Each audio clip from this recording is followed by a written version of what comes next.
The History of American Street Clocks, a story of time, power, cities, and the American soul. When time learned to stand on the street, a clock that watched America grow.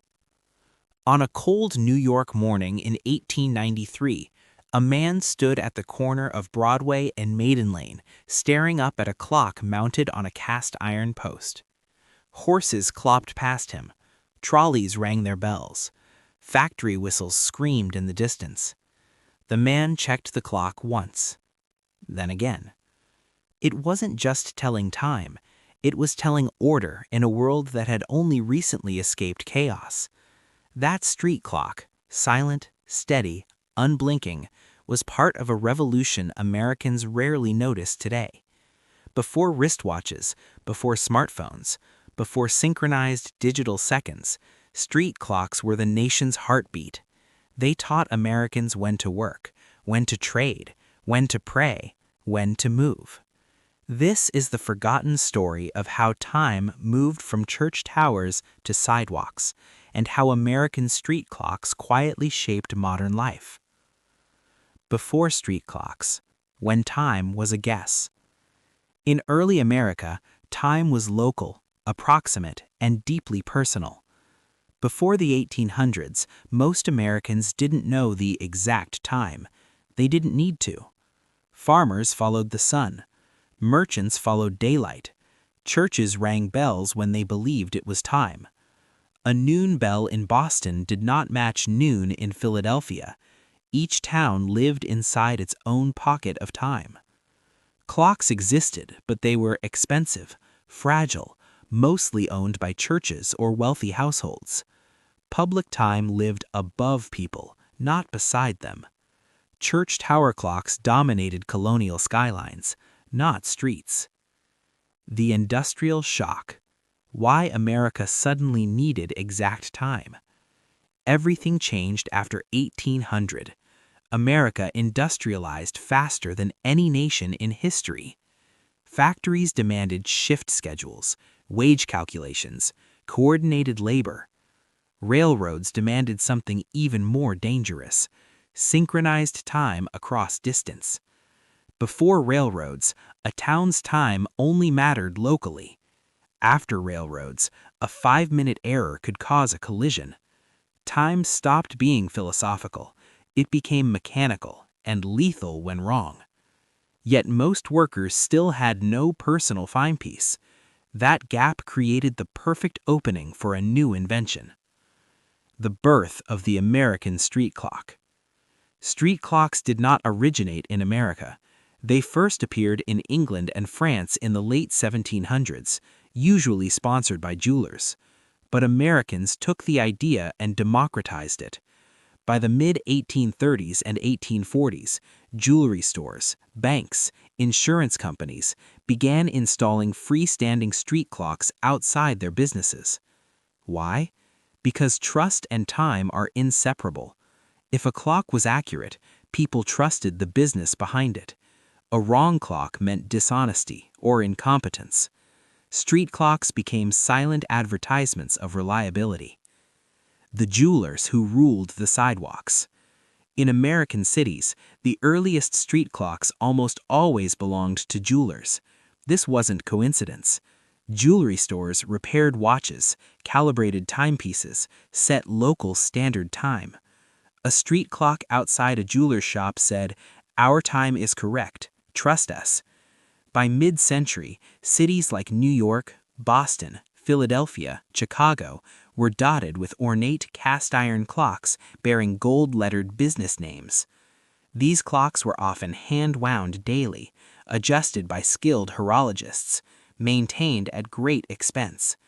They were symbols of mastery over time itself. Cast iron, glass, and American confidence. American street clocks looked different from European ones. They were taller, heavier, more industrial. Made from cast iron bases, brass movements, glass-enclosed faces. Their design mirrored America's identity, functional, bold, and unapologetically public. These clocks weren't hidden in plazas. They stood on sidewalks, inches from everyday life. Children learned to read time from them. Workers planned wages by them. Courts, banks, and trains quietly depended on them. When cities started owning time. By the late 1800s, street clocks shifted from private symbols to civic infrastructure. Municipal governments realized public time reduced confusion. Accurate clocks improved commerce. Cities looked modern with visible timekeeping. Cities began installing clocks at intersections, outside post offices, near transit hubs. Time was becoming a public utility. The clock was no longer selling watches, it was selling order. The silent authority of the street clock. Unlike church bells, street clocks didn't shout, they didn't command, they simply stood there, steady, neutral, unquestionable. That silence gave them power. People obeyed street clocks without noticing. Lunch breaks, store openings, court sessions, train departures. Street clocks became the unofficial referee of urban life. No laws required obedience. Time enforced itself. A story of time, power, cities, and the American soul. When time took control of America. The railroad nightmare that changed time forever. On November 18, 1883, something extraordinary happened in America. At precisely noon, according to railroad time, thousands of clocks across the nation were adjusted simultaneously. No law was passed, no president signed a decree, yet time itself changed. This moment became known as the Day of Two Noons. Before that day, every town still technically lived by its own solar time. After it, America surrendered to standardized time, driven almost entirely by railroads. Street clocks were on the front lines of this transformation. They had to be. More accurate, more visible, more authoritative. A wrong street clock was no longer inconvenient, it was dangerous. Street clocks as railroad allies. Railroads depended on public clocks. Passengers needed to know exactly when trains departed. Conductors needed reference points. Station masters needed visible synchronization. So railroad companies sponsored street clocks near stations, paid jewelers to maintain precision, standardized dial designs for clarity. Street clocks became extensions of the railroad network, fixed points in a moving world. If a town's street clock disagreed with the railroad, the clock was blamed, not the train. The Gilded Age, when street clocks became art. Between 1870 and 1900, America experienced the Gilded Age, a time of explosive wealth, inequality, and ambition. Street clocks reflected that ambition. Clocks grew taller, more ornate, more decorative. Designs included Corinthian columns, bronze eagles, laurel wreaths, Roman numerals gilded in gold. Some clocks were imported from Europe. Others were proudly American, manufactured by firms in Connecticut, Massachusetts, and Ohio.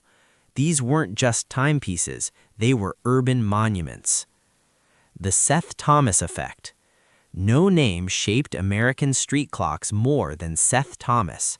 Founded in 1813, the Seth Thomas Clock Company became the dominant force in public timekeeping. Their innovations included durable outdoor movements, weather-resistant enclosures, and easily readable faces. By the late 1800s, a Seth Thomas street clock was a guarantee of accuracy, prestige, and longevity.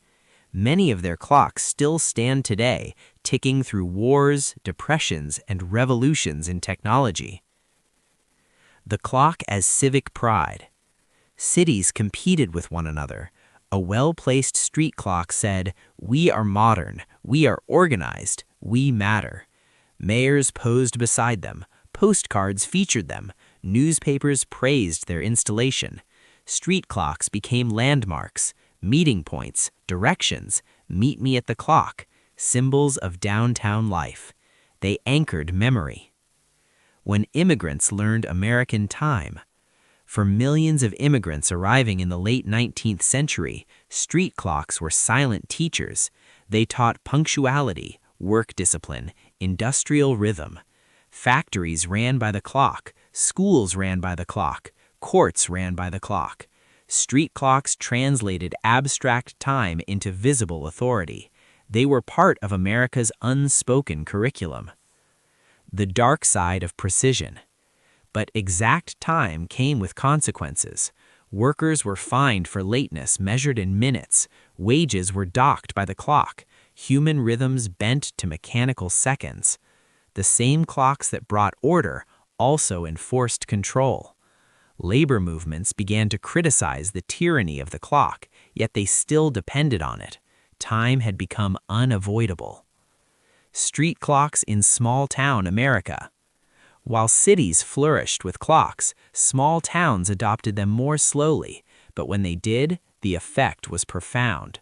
A single street clock in a rural town became the town's heartbeat, regulated markets and mail delivery, unified daily routines. These clocks often stood near courthouses, beside general stores, at crossroads. They were less ornate, but deeply respected. A story of time, power, cities, and the American soul. Faces of time, gears of history. The famous street clocks America learned to trust. Some street clocks became so reliable and so central that entire cities oriented themselves around them. In New York City, jewelers along Broadway installed towering clocks that became unofficial reference points for Wall Street traders. In Boston, clocks near Faneuil Hall regulated commercial life just as surely as the harbor tides once had. One of the most iconic was the Broadway Maiden Lane clock, installed outside a prominent jewelry firm. For decades, brokers synchronized their pocket watches by it before entering trading houses. These clocks were not famous because of marketing, they were famous because they never failed. When a clock meant survival. In industrial cities, timing could mean life or death. Factory whistles blew according to street clocks, fire brigades coordinated responses by them, police shifts changed by them. If a street clock ran fast or slow, workers missed shifts, trains departed without passengers, court sessions collapsed into chaos. Clock maintenance became a serious civic responsibility. Cities quietly depended on skilled clockmen who climbed posts, opened brass cases, and adjusted escapements by hand. The invisible hands, women in public timekeeping. History often forgets the women who worked behind public clocks. While men installed many street clocks, women frequently assembled movements, painted dials, calibrated hands in factories. During the late 1800s, clock manufacturing offered rare industrial employment for women, especially in Connecticut and Massachusetts. During wartime labor shortages, women even took on maintenance roles, winding and regulating public clocks. They didn't stand in history books, but they kept history on time. Street clocks at the edge of disaster. When catastrophe struck, street clocks became witnesses. During the San Francisco earthquake of 1906, many clocks stopped at the moment the earth shook. Their frozen hands marked the instant of disaster. In floods, fires, and riots, street clocks often survived when buildings did not.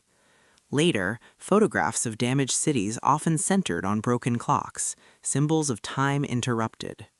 Electricity enters the street. By the early 20th century, electricity changed everything. Electric street clocks eliminated daily winding, improved accuracy, allowed synchronization across cities. Some citizens mistrusted them at first.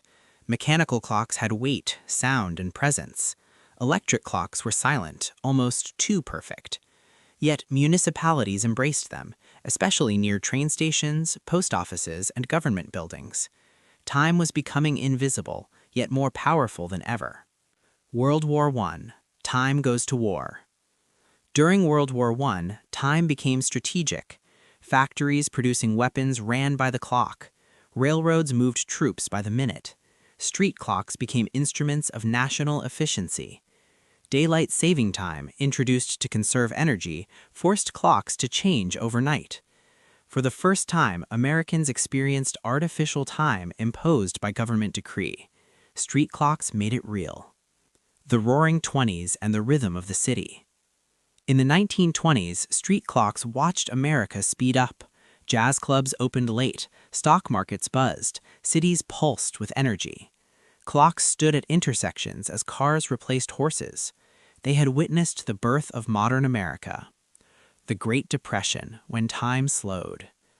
After 1929, time felt different. People lingered under clocks with nowhere to go. Job seekers waited beneath them for opportunity. Some cities stopped maintaining clocks due to budget cuts. Others kept them running deliberately as symbols of endurance. Time kept moving, even when progress stalled. A story of time, power, cities, and the American soul. When time began to disappear. The wristwatch revolution.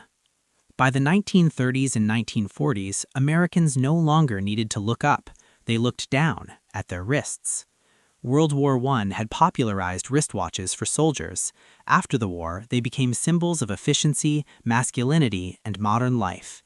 As wristwatches spread, street clocks lost practical necessity, jewelers lost advertising power, cities questioned maintenance costs. Time was becoming personal again. The automobile changes the street. Cars reshaped cities, sidewalk space shrank, intersections widened, street furniture disappeared. Street clocks were suddenly traffic hazards, obstructions, outdated infrastructure. Many were removed quietly without ceremony. Entire generations grew up without ever seeing one. The post-war decline. After World War II, America raced toward the future. Televisions, highways, suburbs. Street clocks belonged to a slower era. Municipal budgets favored traffic lights, parking meters, utility poles. Street clocks didn't generate revenue. They vanished one by one. The clock that refused to die. Some clocks survived because communities fought for them. Local historians, preservationists, and shop owners argued, this clock is our memory.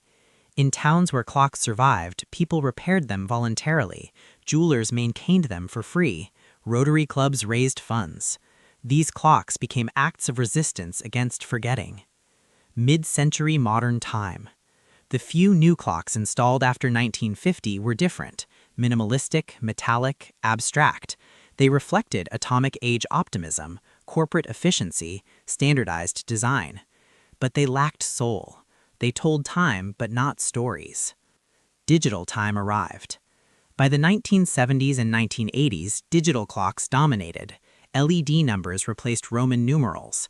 Time became precise, cold, and ubiquitous. Public clocks no longer defined time, they merely displayed it. The last street clock makers. Traditional clockmaking faded. Factories closed, skills vanished, apprenticeships ended. The knowledge required to maintain mechanical street clocks became rare and precious. Some clocks stopped forever simply because no one knew how to fix them. A story of time, power, cities, and the American soul. Time returns to the street. The Preservation Awakening. In the late 19th century, something unexpected happened. Americans began to miss their clocks. Historic preservation movements swept through cities and towns. Old photographs revealed something missing from modern streetscapes.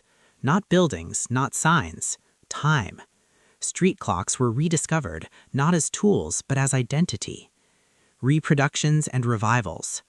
Manufacturers began producing reproduction street clocks modeled after 19th century designs. Cities installed them in downtown revitalization zones, near historic districts, along pedestrian streets. Though many were electric or quartz-powered, they looked mechanical because appearance mattered more than function. They reminded people, this place has a past. Why street clocks came back. Street clocks returned because they did what smartphones could not. They encouraged people to look up, Created meeting places, slowed movement, anchored memory. Urban planners noticed that areas with clocks felt more human. Time became visible again. The psychological power of public time. Psychologists observed something interesting. When time is publicly visible, anxiety decreases, waiting feels shorter, social coordination improves. Street clocks weren't redundant, they were reassuring. Small towns led the revival. Ironically, small towns, once the last to adopt street clocks, led their revival. Main streets across America reinstalled clocks as symbols of community, stability, and continuity. They weren't just telling time, they were telling stories. Street clocks in a smartphone world. Today, every American carries exact time in their pocket, yet street clocks remain. Why? Because time on a phone is private. Time on a street clock is shared. Shared time builds community. The clock as a promise. A maintained street clock says, someone cares enough to keep this running. It signals civic pride, long-term thinking, respect for public space. Neglected clocks say the opposite. The clocks that still tick. Some original 19th century street clocks still function today. They have survived wars, recessions, technological revolutions. They don't tick loudly, but they endure. A story of time, power, cities, and the American soul. The meaning of time in America. What street clocks really measured. Street clocks were never just machines. They measured trust, discipline, ambition, belonging. They translated abstract seconds into visible reality. Before street clocks, time floated above society. After them, time stood among people. Time and the American character. America grew fast, faster than tradition, faster than memory. Street clocks helped Americans coordinate strangers, organize chaos, build systems larger than individuals. They made punctuality a virtue and lateness a flaw. This shaped the American work ethic more than any speech or law. The quiet teachers. Children learned time not in classrooms, but on sidewalks. Parents pointed upward, hands moved, numbers meant something. Street clocks educated generations without words. When time became invisible again. Today, time lives inside screens, silent, private, fragmented. Yet people still gather under clocks when they exist, because humans need shared reference points. Why this history matters now? In an age of constant acceleration, street clocks remind us time can be communal. Precision doesn't require speed. Public space deserves care. They ask a quiet question: who maintains the rhythm of our lives? The clock still stands. Somewhere in America, right now, a street clock ticks. People pass without noticing, but it stands because someone repaired it, someone paid for it, someone believed it mattered. That belief is the true legacy. Epilogue: The Man on Broadway Revisited. Remember the man on Broadway in 1893?